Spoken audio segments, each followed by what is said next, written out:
느헤미야 9장 9절부터 21절까지 말씀입니다. 우리 함께 한 목소리로 합독하도록 하겠습니다.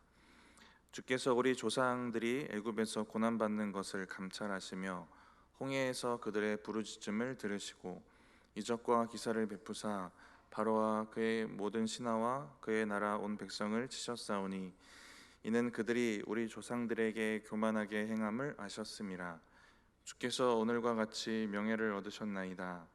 또 주께서 우리 조상들 앞에서 바다를 갈라지게 하사 그들이 바다 가운데를 육지같이 통과하게 하시고 쫓아오는 자들을 돌을 큰 물에 던짐같이 깊은 물에 던지시고 낮에는 구름 기둥으로 인도하시고 밤에는 불 기둥으로 그들이 행할 길을 그들에게 비추셨사오며 또 시내산에 강림하시고 하늘에서부터 그들과 말씀하사 정직한 규례와 진정한 율법과 선한 율례와 계명을 그들에게 주시고 거룩한 안식일을 그들에게 알리시며 주의 종 모세를 통하여 계명과 율례와 율법을 그들에게 명령하시고 그들의 굶주림 때문에 그들에게 양식을 주시며 그들의 목마름 때문에 그들에게 반석에서 물을 내시고 또 주께서 옛적에 손을 들어 맹세하시고 주시겠다고 하신 땅을 들어가서 차지하라 말씀하셨사오나 그들과 우리 조상들이 교만하고 목을 굳게 하여 주의 명령을 듣지 아니하고 거역하며 주께서 그들 가운데서 행하신 기사를 기억하지 아니하고 목을 굳게 하며 패역하여 스스로 한 우두머리를 세우고 종되었던 땅으로 돌아가고자 하였나이다. 그러나 주께서는 용서하시는 하나님이시라. 은혜로우시며 긍휼히 여기시며 더디 노하시며 인자가 풍부하심으로 그들을 버리지 아니하셨나이다. 또 그들이 자기들을 위하여 송아지를 부어 만들고 이르기를 이는 곧 너희를 인도하여 애굽에서 나오게 한 신이라 하여 하나님을 크게 모독하였사오나 주께서는 주의 크신 긍휼로 그들을 광야에 버리지 아니하시고 낮에는 구름 기둥이 그들에게서 떠나지 아니하고 길을 인도하며 밤에는 불 기둥이 그들이 갈 길을 비추게 하셨사오며 또 주의 선한 영을 주사 그들을 가르치시며 주의 만나가 그들의 입에서 끊어지지 않게 하시고 그들의 목마름을 인하여 그들에게 물을 주어 40년 동안 들에서 기르시되 부족함이 없게 하심으로 그 옷이 헤어지지 아니하였고 발이 부르트지 아니하였사오며 아멘. 어릴 때 신앙생활하면서 가장 스트레스가 되었던 것 중에 하나는 예전에도 몇 번 말씀드렸는데 어머니 옆에 앉으면 어머니가 찬송을 크게 불러라, 손뼉을 열심히 쳐야 되는데 높이 들고 쳐야 된다. 네, 이런 잔소리들이 너무 디테일했어요. 그래서 이게 상당히 스트레스가 되었는데 제가 이런 스트레스를 견뎌내고 목사가 된 것도 참 하나님의 은혜다라는 생각이 듭니다. 강압적인 잔소리, 이게 참 불편했고 불편할 만한 시기이기도 했어요. 중학교 막 그럴 시기니까. 어릴 때부터 제 마음속에 있는 것 중에 하나는 뭔가 다른 사람의 의지가 들어가면 내가 가진 그 하나님을 향한 믿음이 진실하지 않아지는 것 같은 그런 불편함이 있었어요. 이해가 되시는지 모르겠는데 자꾸 그래서 누가 강압적으로 하거나 이러면 되게 불편한 마음이 어머니께도 있었던 것 같습니다. 그래서 내 의지를 가지고 내 스스로 하나님 앞에 내 믿음을 증명하고 싶은 마음이 그때도 있었나 봐요. 아무튼 이런 스트레스를 잘 견뎌내고 그래도 내 마음과 믿음에 진짜 하나님을 향한 믿음이 생겼구나 하는 마음이 들었던 건 어머니의 잔소리가 없어도 제가 예배를 가서 열심히 예배 드리는 것에서 발견하게 된 것 같아요. 그리고 저희 동네 인천이었는데 인천에 큰 교회들도 많고 교회가 참 많은 지역이거든요.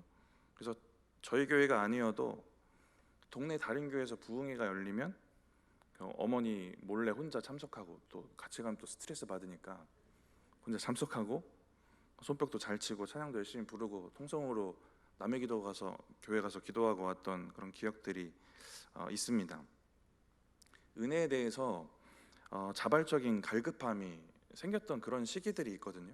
자발적으로 갈급하고 자발적으로 막 그 앞으로 나아가는 겁니다. 근데 느헤미야 8장, 9장 우리 이어서 쭉 묵상하고 있는데 이스라엘의 모습을 보면 이처럼 은혜에 대한 자발적인 열망을 가지고 나아가는 모습들이 반복됩니다.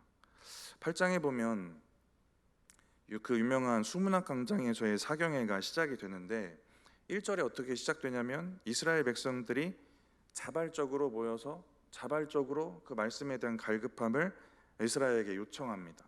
모세의 율법을 우리에게 읽어달라고 요청을 해요.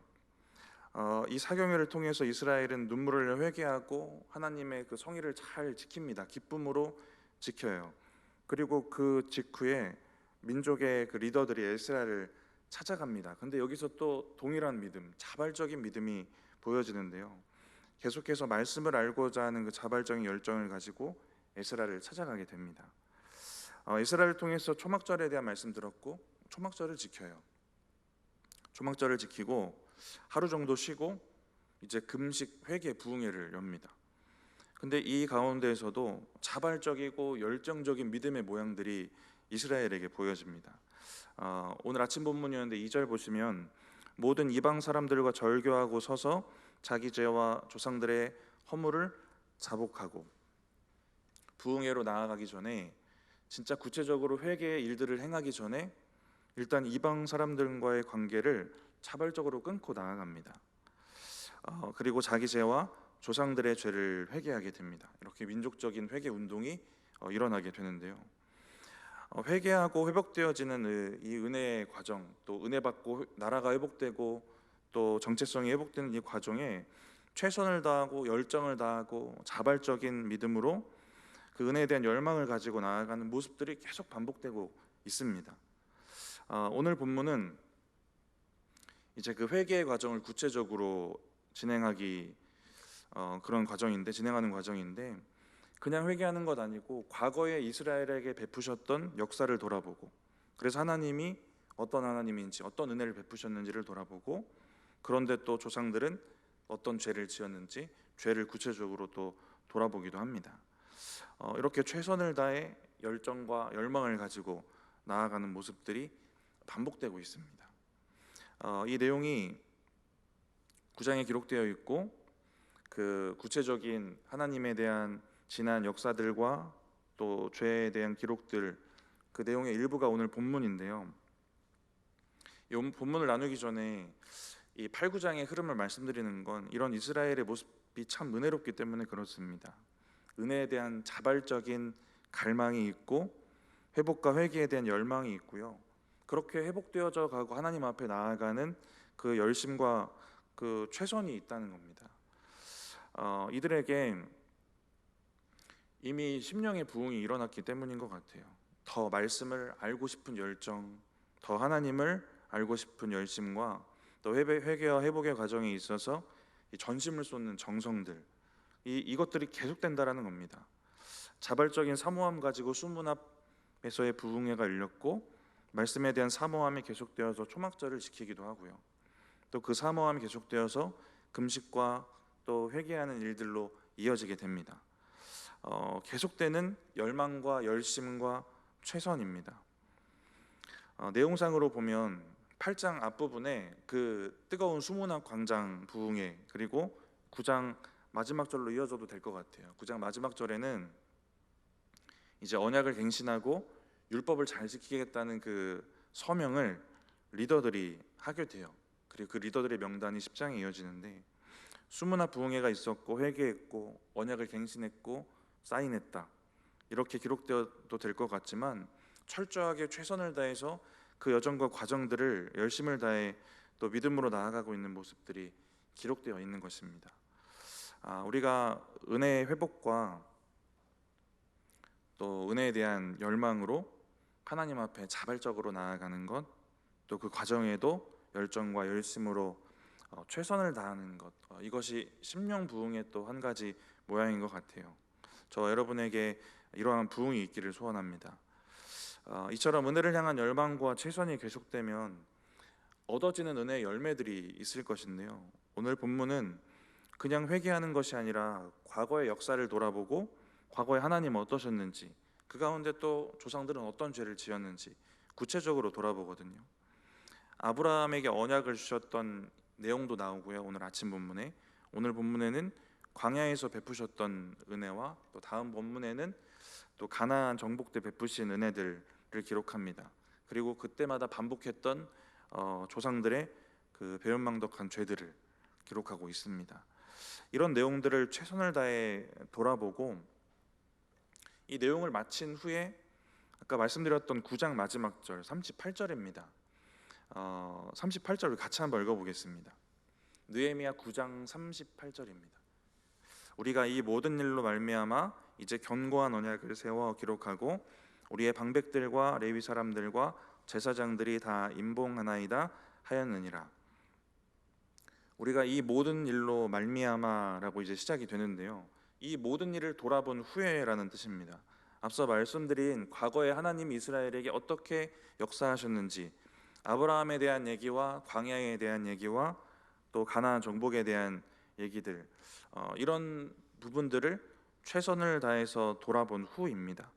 그리고 38절에 보시면 그 후에 견고한 언약을 세울 수 있었다라는 겁니다. 그 후에 언약에 대한 자신들의 결단이 견고했다는 겁니다. 이스라엘의 역사를 돌아보면서 언약에 대한 내용도 계속 반복이 되거든요. 그리고 언약에 불성실했던 이스라엘의 그 죄도 반복이 됩니다. 이 부분을 모두 철저하게 최선을 다해 돌아보게 됩니다. 그리고 견고한 언약을 세울 결단을 하게 돼요. 은혜를 향한 계속되는 열망과 또 그 열망에 우리가 더 열정을 가지고 최선을 다해서 계속해서 이렇게 나아가면 이런 유익이 있는 겁니다. 하나님을 향한 결단이 견고해집니다. 우리의 결단이 참 연약하지 않습니까? 쉽게 흔들리고 쉽게 무너집니다. 근데 어쩌면 쉽게 결단하는지도 모르겠어요.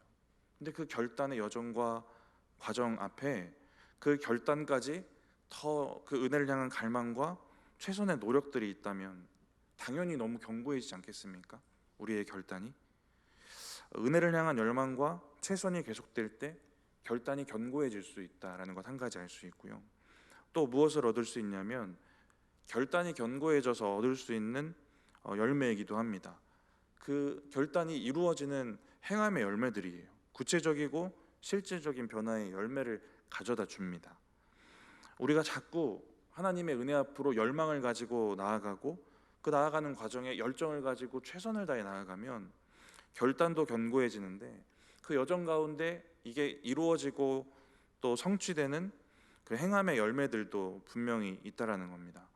8장에 수문학 부흥회가 있은 후에 어쩌면 이런 마음 품을 수도 있겠구나라는 생각 들었어요. 뜨겁게 회개했고 뜨겁게 기뻐했으면 이제 다 회복됐다라는 마음 생길 수도 있지 않겠습니까? 그런데 계속해서 회복에 대한 열정을 가지고 다시 말씀을 갈망하며 나아갑니다. 계속 열망이 있고 그 은혜의 여정에 최선을 다해요. 근데 그 과정 중에 계속해서 또 생겨지는 열매들이 있는 겁니다.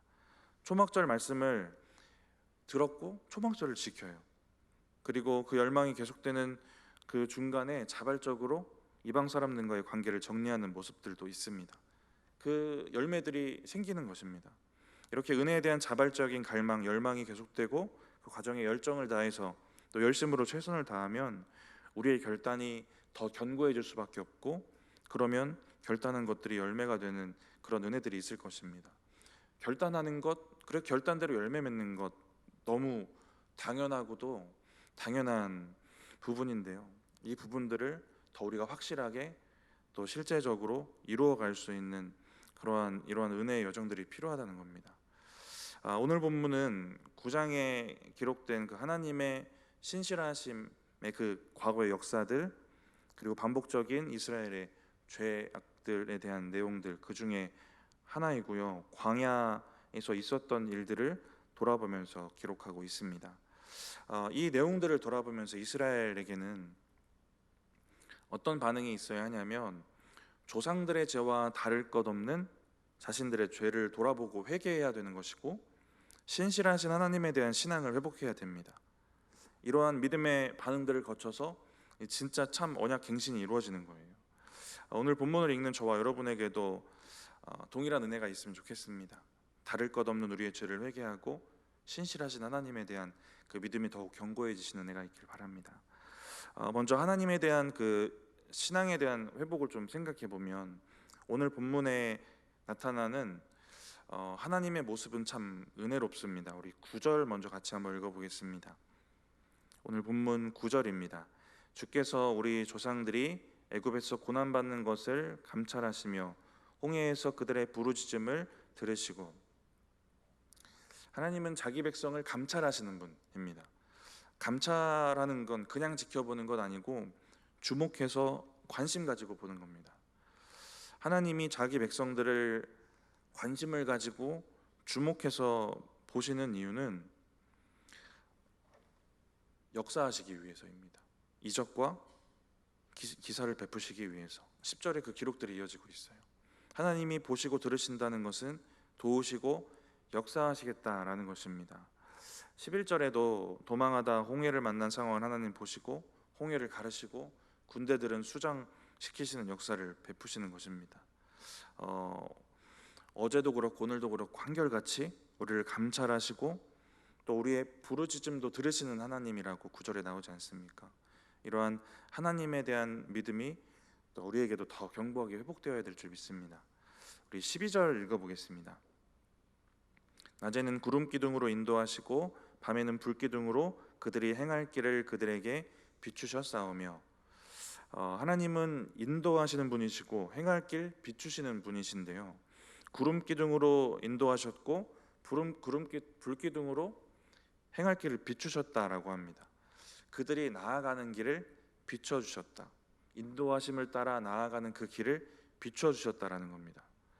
구름 기둥과 불 기둥은 하나님이 거기 임재하셨구나라는 걸 볼 수 있는 상징입니다.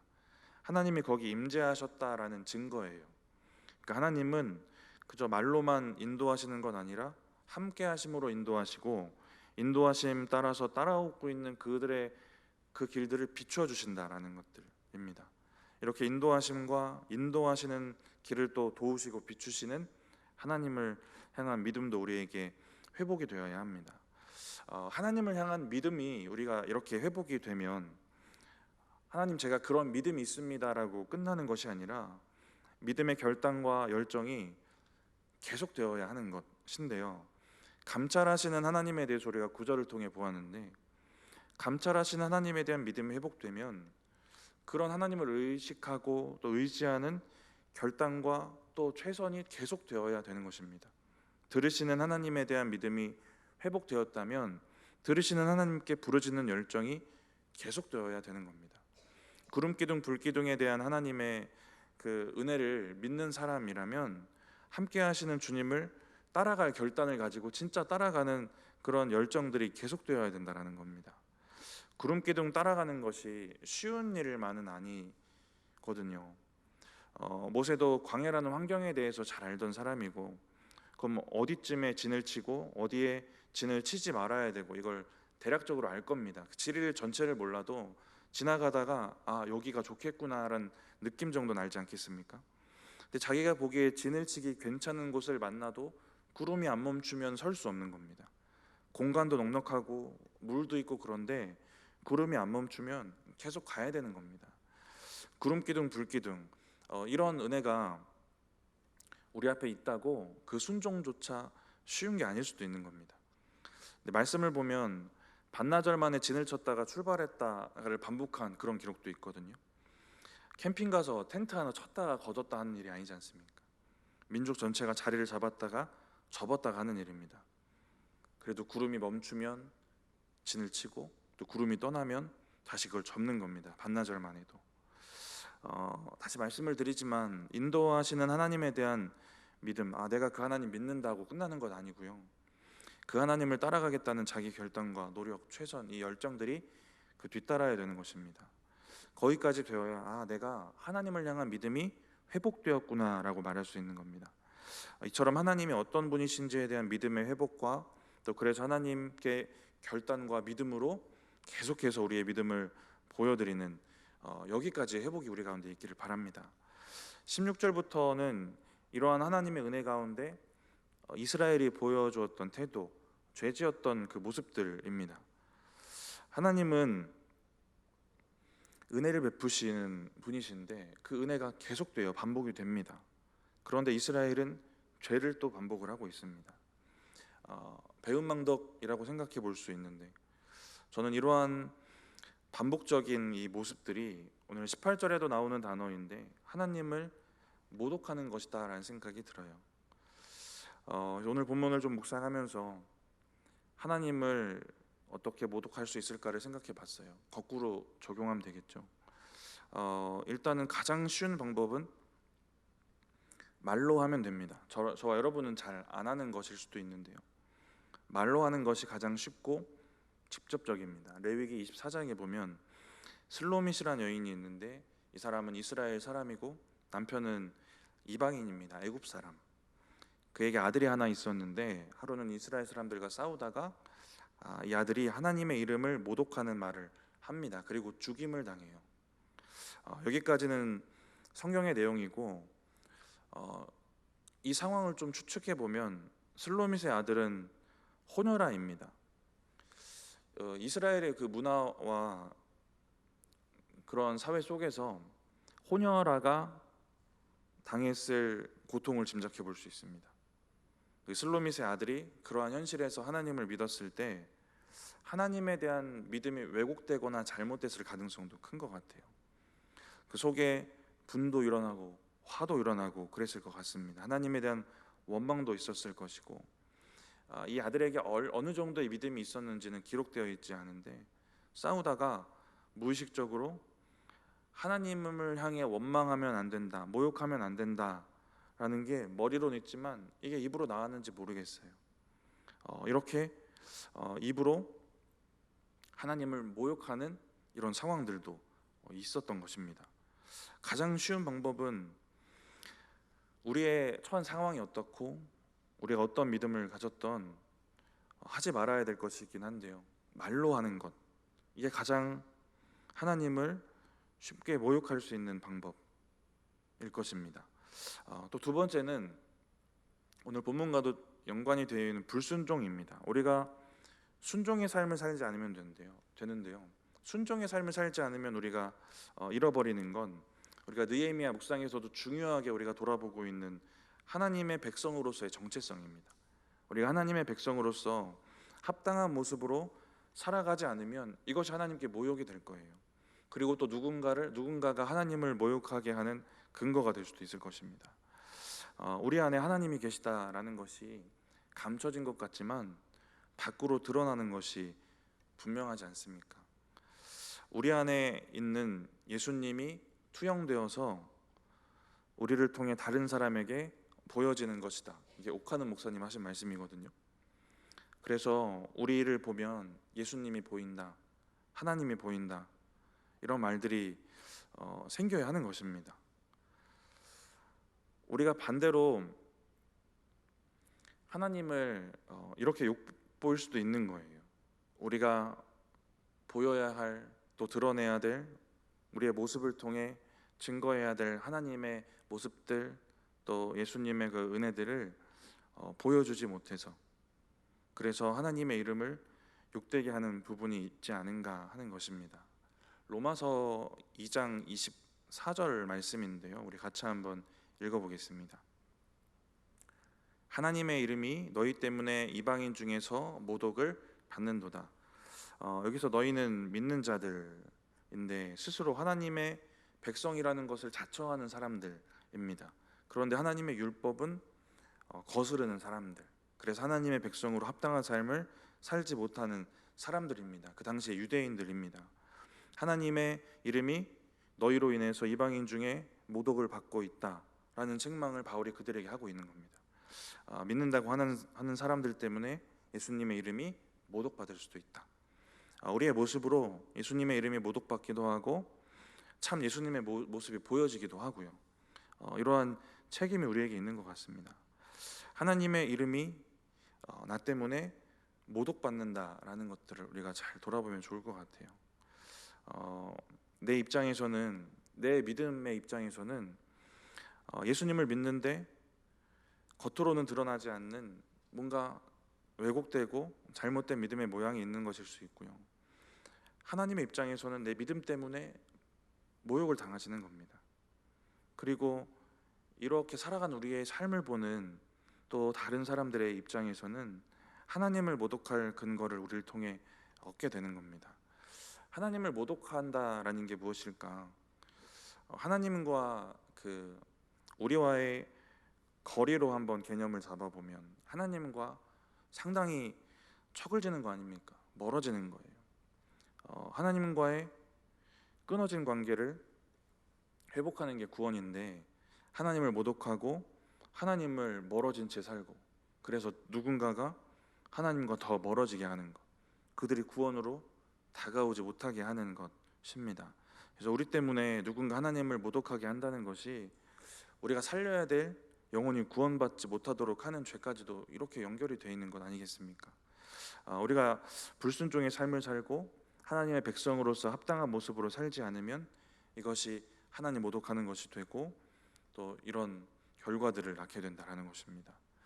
또 어떻게 하나님의 은혜를 모독할 수 있을까? 하나님을 모독할 수 있을까를 생각해 보면 하나님이 베푸시는 역사와 그 은혜를 거절하고 그 안에 거하지 않으면 되는데요. 오늘 본문 10절 같이 한번 읽어보겠습니다. 느헤미야 9장 10절 말씀 같이 한번 읽어보겠습니다. 이적과 기사를 베푸사 바로와 그의 모든 신하와 그의 나라 온 백성을 치셨사오니 이는 그들이 우리의 조상들에게 교만하게 행함을 아셨음이라. 주께서 오늘과 같이 명예를 얻으셨나이다. 하나님은 그냥 그 자체로도 명예가 있으시고요, 그냥 그 자체로도 영광을 받으시기에, 높임 받으시기에 합당하신데 그런데 믿지 않는 자들의 영광을 얻으실 때는 많은 경우에 10절처럼 하시는 겁니다. 하나님의 은혜, 역사, 하나님의 성품이 하나님의 백성에게 드러나도록 역사하시고 그것을 사람들이 보고 사람들이 하나님의 이름을 높이게 하시는 겁니다. 많은 부분에 있어서 이런 식으로 일을 하세요. 하나님이 누군가에게 모독받는 게 아니라 영광 받으실 때, 하나님이 우리에게 베푸시는 은혜와 역사 안에 우리가 그냥 그 안에 거하고 그 역사를 누리고 은혜를 받고 하는 것 자체로 하나님의 이름이 높아지는 것이 된다는 겁니다. 그러면 우리가 이 은혜를 거절하고 이 은혜 안에 거하지 않는 삶을 살면 하나님이 높여지고 하나님의 명예가 높여지고 이름이 높여지고 하나님의 영광이 드러나는 것을 또 방해하는 삶이 되지 않겠습니까? 이 또한 모독이 되지 않을까 하는 생각이 들어요. 하나님의 은혜와 역사 안에 거하고 또 그것이 나를 통해 드러나고 그것을 통해 하나님의 이름이 높여지는 이 은혜의 원리 안에 우리가 잘 거하고 살아가는 겁니다. 또 한 가지 생각해 보면 모욕하는 거 생각하면 성령 모독죄 생각나지 않습니까? 내 심령을 성령께 드리지 않는 게 또 결국 하나님을 모독하는 일로 이어지지 않는가 생각이 들어요. 히브리서 10장 29절인데요. 우리 같이 한번 읽어보겠습니다. 히브리서 10장 29절입니다. 하물며 하나님의 아들을 짓밟고 자기를 거룩하게 한 언약의 피를 부정한 것으로 여기고 은혜의 성령을 욕되게 하는 자가 당연히 받을 형벌은 얼마나 더 무겁겠느냐 너희는 생각하라. 히브리서 10장은 배교하는 사람들을 향해 쓰여진 이야기인데요. 29절 중반에 보시면 이 배교자들은 은혜의 성령을 욕되게 하는 사람들입니다. 성령을 모욕한 사람들. 저와 여러분의 삶에는 성령을 직접 모독한다? 이런 일은 거의 없지 않겠습니까? 근데 이 말씀을 조금 적극적으로 적용을 해보면 성령이 우리 안에 하시는 일이 더욱더 충만하게 드러나도록 우리를 내어드리지 않고 성령이 들어오시는 거 거절하고 그렇게 성령의 일하심에 감동되어 살고 있지 않으면 결국 비슷한 모양일 수 있지 않을까 하는 생각이 들어요. 성령의 일하심에 대해서 오늘 본문에서도 이야기하는 부분이 있는데 우리 9장 20절 말씀인데요. 같이 한번 읽어보겠습니다. 오늘 본문 9장 20절입니다. 또 주의 선한 영을 주사 그들을 가르치시며 주의 만나가 그들의 입에서 끊어지지 않게 하시고 그들의 목마름을 인하여 그들에게 물을 주어. 성령이 가르치시는 일 하십니다. 우리 안에 계시면 은혜를 알게 하시고 진리도 알게 하시고 진리도 말하게 하시고 전도하게 하시고 누군가 위로하게 하시고 또 살리게도 하시고 이런 성령이 우리 안에 들어오셔서 하시는 거룩한 일들이 있습니다. 이뿐만 아니라 수도 없이 열거할 수 있는 성령의 일하심이 있어요. 우리가 알고 있는 성령의 일하심이 있습니다. 우리가 경험했던 그런 일하심이 있어요. 그렇게 충분히 우리 안에 성령이 일하실 수 있도록 우리를 잘 내어드려야 된다는 것입니다. 히브리서 10장의 그 배교자들처럼 성령을 알면서도 고의적으로 거절하고 성령을 모욕하거나 이렇게 살진 우리가 않을 건데요. 근데 우리가 조금 더 적극적인 적용으로 우리가 충분히 성령이 넉넉하게 편하게 일하실 수 있는 그런 심령은 맞는지를 돌아보자는 겁니다.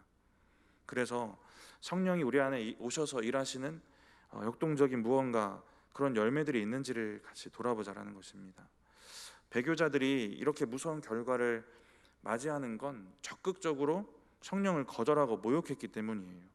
근데 우리가 좀 더 적극적인 적용으로 정말 우리가 성령 하나님을 열정으로 또 열망하며 받아들이고 그래서 그런 역사들이 우리 가운데 일어나고 있는지를 함께 도전하자는 것입니다. 성령이 늘 저와 여러분 안에서 충분하고 또 넉넉하게 역사하시는 그런 은혜가 있기를 축복합니다. 다섯 번째, 또 어떻게 하나님 모독할 수 있을까 생각해 보면 오늘 본문의 흐름을 보면 회개하고 같은 죄를 또 반복하면 되는 겁니다. 우리 18절 말씀인데요, 같이 한번 읽어보겠습니다. 오늘 본문 18절입니다. 또 그들이 자기들을 위하여 송아지를 부어 만들고 이르기를 이는 곧 너희를 인도하여 애굽에서 나오게 한 신이라 하여 하나님을 크게 모독하였사오나.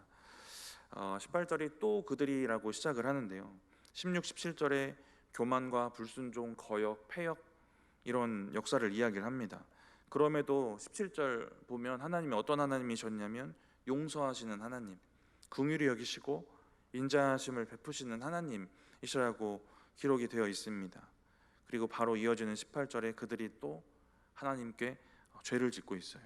그렇게 하나님을 모독합니다. 오늘 본문과 9장 전체가 참 은혜로운 내용인 건 반복적인 죄의 역사 가운데 하나님이 또 반복적으로 은혜를 베푸신다라는 것인데요. 근데 그런 하나님의 성품을 이용해서 죄를 반복하는 것이야말로 하나님을 모독하는 것 아니겠습니까?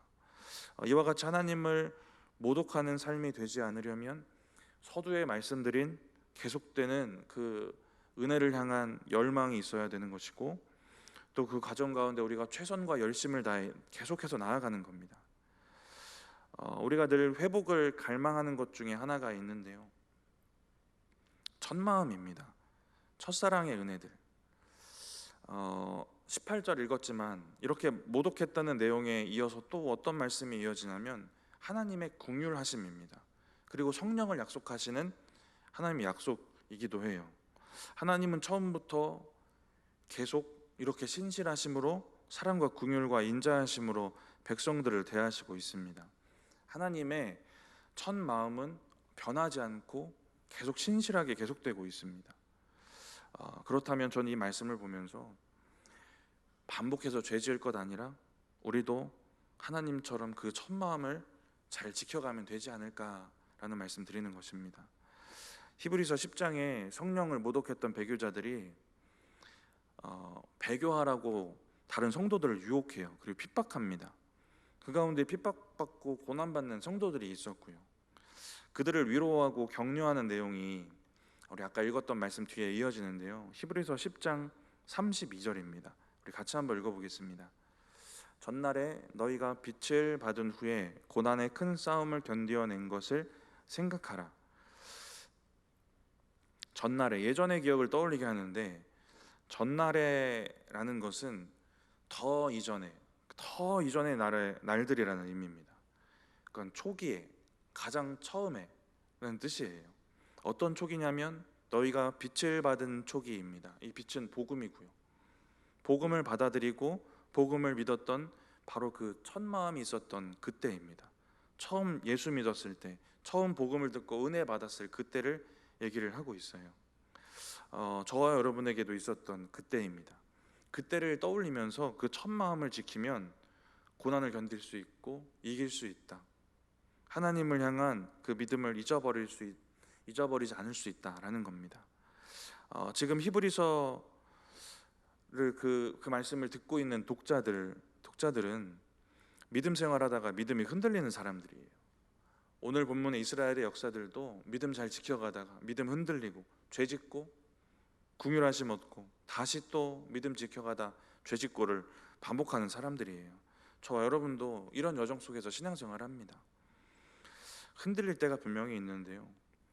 근데 우리가 그때에 기억할 은혜가 처음 주님 만났던 그 은혜다라는 것입니다. 지금 히브리서 그 말씀이 주어지고 또 그 말씀을 듣고 있는 유대인 그리스도인들도 그렇고요. 자꾸 죄를 반복하고 넘어지는 이스라엘도 그렇고 지금 회개하면서 느헤미야서에 기록된 이 이스라엘 백성들도 그렇고 저와 여러분도 그렇습니다. 어떠한 핍박에도 흔들리지 않고 또 원망과 죄에 넘어지려는 그 유혹에서도 우리가 잘 견디고 이겨낼 수 있으려면 이 첫 마음을 잘 지켜가는 것이 필요한 것입니다. 이렇게 히브리서 저자는 그때 그 시절 얘기를 하는데 히브리서 10장 33절을 보면 예수를 믿어서 핍박당하던 그때의 이야기를 이어가거든요. 비방과 환난을 당하고 사람들의 구경거리가 되었다라는 얘기를 이어갑니다. 그리고 히브리서 10장 34절에 이어지는 말씀은 너희가 갇힌 자를 동정하고 너희 소유를 빼앗기는 것도 기쁘게 당한 것은 더 낫고 영구한 소유가 있는 줄 알미라. 더 나아가서 갇힌 자, 감옥에 갇힌 자들을 동정했다. 신앙을 지키다가 감옥에 갇힌 자들을 동정하고 도왔다는 겁니다.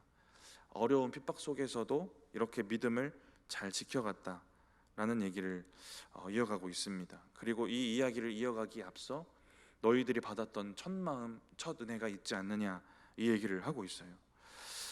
히브리서 독자들은 이전에 불같이 담대하기도 하고 누구도 빼앗을 수 없었던 기쁨을 가지고 있었던 그 이전의 신앙을 기억하고 떠올려요. 저 여러분도 동일합니다. 신앙이 무너질 때도 있고 넘어질 때도 있고 불평할 때도 있고 원망할 때도 있고 그러다 하나님을 모독하는 것 같은 삶이 우리 가운데 있을 수도 있는데 예전에 그 첫 마음들 우리가 기억하고 돌이키면 되는 것 아니겠습니까? 처음 마음이 변하지 않으면 얼마나 좋을까 이 생각을 하는데 그 마음이 계속 동일하면 얼마나 좋겠습니까? 라는 생각을 하지만 어쩔 수 없이 변하고 또 식어지는 연약함 속에서 우리가 신앙생활을 합니다. 그럼에도 그때마다 우리가 자꾸 이 마음들을 떠올리고 또 이 은혜를 회복하면 하나님 원하시는 믿음 되지 않겠습니까? 흔들리지 말고 인내해라. 히브리서의 그 이야기의 마지막 부분에는 흔들리지 말고 인내하라라는 얘기를 해요. 주님 곧 오실 것이니까 첫 마음을 가지고 인내하고 견디라는 얘기를 합니다. 오늘 본문으로 돌아와 보면 하나님이 늘 신실하심으로 이스라엘 역사 가운데 계셨고 우리의 인생 가운데도 계십니다. 이스라엘 인내하지 못했고요. 흔들리며 살아가는 그런 역사들이 반복되었어요. 이스라엘은 언약을 잃어버렸고 그 첫 마음들, 첫 은혜들을 놓치고 살아갑니다. 이 첫 마음을 놓치지 않고 또 회복하고 또 계속해서 그 마음을 유지하기 위해 열망과 또 열심을 가지고 나아가시는 저와 여러분들 되시기 바랍니다. 말씀을 마치면서 계속해서 은혜와 회복을 향한 그 열망들 또 열심들이 저와 여러분에게 있기를 바랍니다. 그리고 그러한 심령 부흥 가운데 얻어지는 굳은 결단과 또 삶의 열매들이 풍성하시길 축복합니다. 오늘 본문에 이스라엘이 회복해야 됐던 하나님에 대한 그 믿음의 회복과 결단들 또 회개 또 회복돼야 되는 첫 마음들 그러한 은혜들이 저와 여러분에게 온전히 회복되어지는 그러한 은혜가 있기를 축복합니다. 우리 함께 찬양하고 기도하겠습니다.